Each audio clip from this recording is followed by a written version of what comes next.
What's going on, lads and lasses? Welcome back to 100% Mags. So this is just going to be a quick preview for the game against Manchester City. Of course, with it being such a quick turnaround to this game, with we're playing them on Sunday coming. Of course, it was meant to be a 2:15 kickoff, but Sky has been allowed to alter that time, of course, with the Everton-Leicester game being postponed. So they have moved Newcastle now to a 2 o'clock kickoff instead, 15 minutes earlier. So, we'll see how that works for we're going into the game. But at the end of the day, we're going into this game against Manchester City side that are absolutely firing on all cylinders this season. They are literally coming into this game on the back of 7 successive Premier League victories. Of course, with the most recent one being a 7-0 thrashing over Leeds United. Their only blemishes this season are a 1-0 defeat to Tottenham down at the Tottenham Hotspur Stadium and a 2-2 draw against their title rivals Liverpool at, of course, Anfield. The referee for this game, because that's somebody we've definitely got to look at, especially after the way things went last night with Mike Dean. And, of course, the ref for this one is no favour of Newcastle neither. He really doesn't like Newcastle. And, of course, it is Martin Atkinson. It's the second sighting this season for the West Yorkshire-based whistler, of course, coming from Wakefield, not that far from Manchester. So there's probably going to be a lot of one-sided officiating once again. And, of course, he's helper out on VAR as well is from Sheffield as well. He's a Sheffield United fan, and that is, of course, Craig Pawson. The last match, of course, that Martin Atkinson officiated was, of course, a 4-2 home defeat to, of course, none other than West Ham back in August. Looking at, of course, ourselves going into this game, Paul Dummett is still yet to come back to the team. He has been out for a long time. Hopefully, the lad will return at some point. Maybe, probably not this season. Federico Fernandez as well has been out for a while since, of course, that game against Norwich.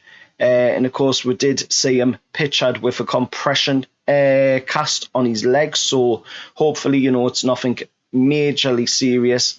But it didn't look good on the picture. And hopefully, he will be back soon as, of course, with Paul Dummett as well. Meanwhile, on the news of the condition of the Anfield injury victims, of course, Jamal Lewis and none other than Alan Saint-Maximin both picking up knocks in the game against Liverpool last night. We did, of course, see Jamal Lewis come off the pitch holding on to his hamstring. It looked like he'd pulled it during a run into the box. And, of course, he ended up having to come off. And, of course, Matt Ritchie ended up coming on in his place. Hopefully, it's nothing serious. Hopefully, he can come back into the game against Man City on Sunday. Same for Maxi as well. Hopefully, he can get back into the game on Sunday against Manchester City, because we definitely need them both in the team. Jamal Lewis has done amazing stuff since coming back into the side to replace Matt Ritchie, who, of course, was out due to suspension. And, of course, it allowed Jamal Lewis a chance to come back into the side and show what he can do. Maxi, obviously, we need him for the game against Man City. Otherwise, we're going to have a lot of pressure put upon. We already have it anyway, but we're going to have even more on top of if we don't have Alan Saint-Maximin making their mazy runs through the Manchester midfield and Manchester defence. Looking at, of course, the past 5 times we played Manchester City at St James's Park, 3 of them, of course, being defeats, 1 of them being a draw, and, of course, the most recent win being the 18-19 campaign under Rafa Benitez, of course, when we won 2-1 with Solomon Rondon scoring the goal, and, of course, Matt Ritchie picking up a goal on the penalty spot as well. A 2-0 loss as well in the FA Cup for the 19/20 campaign. Last season, of course, we lost 4-3 at St James's against, of course, Manchester City, with Mealcraft, Joe Linton scoring the penalty, and, of course, Joe Willock scoring the goal as well. We'll go into this game. Hopefully, we can pick up something in this game. A point would do. In my eyes, it's going to be a tricky fixture. I wouldn't say that we could come away from this one with a win.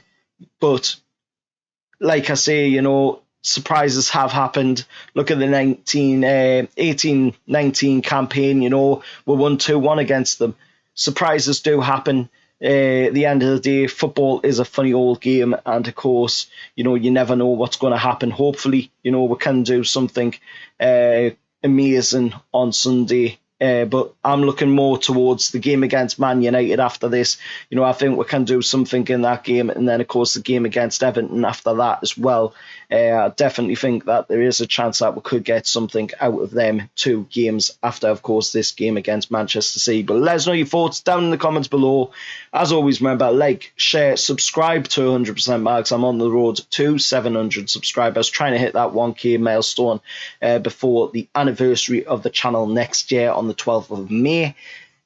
So if we can do that, that would be absolutely amazing. Until next time, I'll see you all there. Have a brilliant Christmas, and how are the lads?